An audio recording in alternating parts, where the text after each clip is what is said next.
দেরি হয়ে যাচ্ছিল এবং টম এখনো বাড়ি পৌঁছেনি। তার স্ত্রী চিন্তিত হয়ে থাকে তার অবস্থান সম্পর্কে জিজ্ঞাসা করেছিলেন। টম বলেছিলেন যে তিনি এখনো অফিসে আছেন, কিন্তু তার স্ত্রী তাকে মিথ্যা বলে অভিযোগ করেছিলেন এবং তাকে সেলফি পাঠাতে বলেছিলেন। টম তার স্ত্রীর কাছে একটি ছবি পাঠিয়েছিল। আপনি কি এই ছবিটি দেখতে পারেন এবং অনুমান করতে পারেন যে কম মিথ্যা বলছে বা সত্য বলছে কিনা?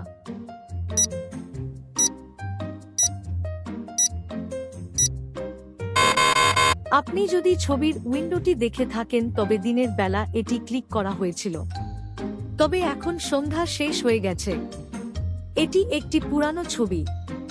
টম মিথ্যা বলেছিল। আসুন আমরা আরেকটি দাদা দেখি। জেনিস কেবল ভারতের শীর্ষ মডেলই ছিলেন না, তবে খুব বুদ্ধিমানও ছিলেন। একদিন একজন লোক তাকে প্রস্তাব দেওয়ার চেষ্টা করেছিল।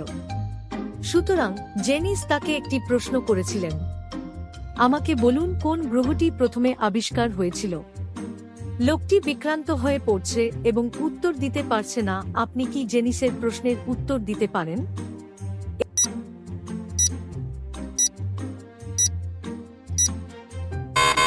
এর উত্তর হল পৃথিবী। স্পষ্টতই আপনি এখানে থাকেন, তাই এটি প্রথমে আবিষ্কার করা হবে। আসুন আমরা আরেকটি দাদা দেখি। মাইকেল তার বাড়িতে একটি মাস্করেড পার্টি রাখে এবং তার সমস্ত বন্ধু এবং তাদের বন্ধুদের আমন্ত্রণ জানায়। তিনি একটি সুন্দরী মেয়ের সাথে দেখা করলেন। তারা দুজনেই একসাথে নাচিয়েছিল এবং পার্টি উপভোগ করেছিল। মাইকেল একটি জরুরি কল পেয়েছিল এবং উচ্চ শব্দের কারণে কলটি নিতে বেরিয়ে গেল। যখন মাইকেল ফিরে এসেছিলেন তখন তিনি মেয়েটিকে খুঁজে পেলেন না। তিনি খুব দুঃখিত হয়ে গেলেন। তিনি সেই মেয়েটিকে বলতে সক্ষম হননি এবং ফেসবুকে তার সমস্ত বন্ধুদের দিকে তাকাতে শুরু করেছিলেন। তিনি 3টি অনুরোধ মেয়ে খুঁজে পেয়েছিলেন। আপনি কি এই মেয়েদের দিকে তাকিয়ে অনুমান করতে পারেন যে মাইকেলের ভালোবাসা কে?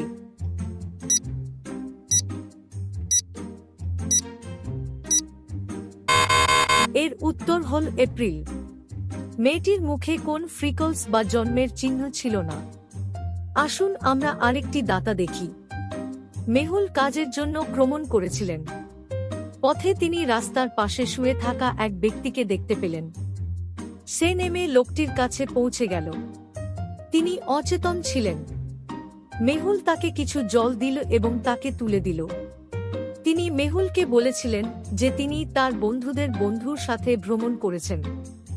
আমার বন্ধু গাড়ি চালানোর সময় বিয়ার পান করছিল, তাই আমি তাকে থামতে বলেছিলাম। পরিবর্তে তিনি আমাকে গাড়ি থেকে ধাক্কা দিয়ে ঘূর্ণায়মান আমি এখানে নেমে এসেছি। লোকটি মিথ্যা বলছিল নাকি সত্য বলছিল?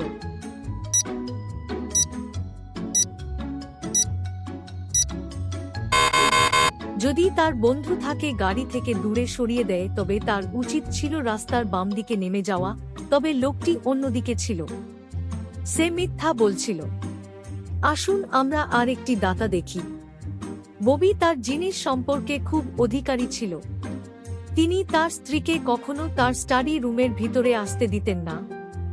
একদিন যখন ববি বাড়িতে ছিল না, স্ত্রী ঘরে প্রবেশ করল। ঘরটি খুব অন্ধকার ছিল, তাই তিনি বাল্বটি সুইচ অন করলেন। তিনি ববির টেবিলে একটি নোটবুক দেখেছিলেন। ববির গাড়ির শিং শুনে তিনি নোটবুকটি তুলছিলেন। তিনি সঙ্গে সঙ্গে আগের মতো একই রাজ্য সমস্ত কিছু পুনরায় সাজিয়েছিলেন। তারপরে সে আলো বন্ধ করে রুমটি ছেড়ে চলে গেল। ববি সরাসরি তার স্টাডি রুমে গিয়েছিল এবং তিনি সঙ্গে সঙ্গে বুঝতে পেরেছিলেন যে তার স্ত্রী গবেষণায় এসেছিল। এই চিত্রগুলির মধ্যে কোনটি তাকে ভাবতে বাধ্য করেছিল?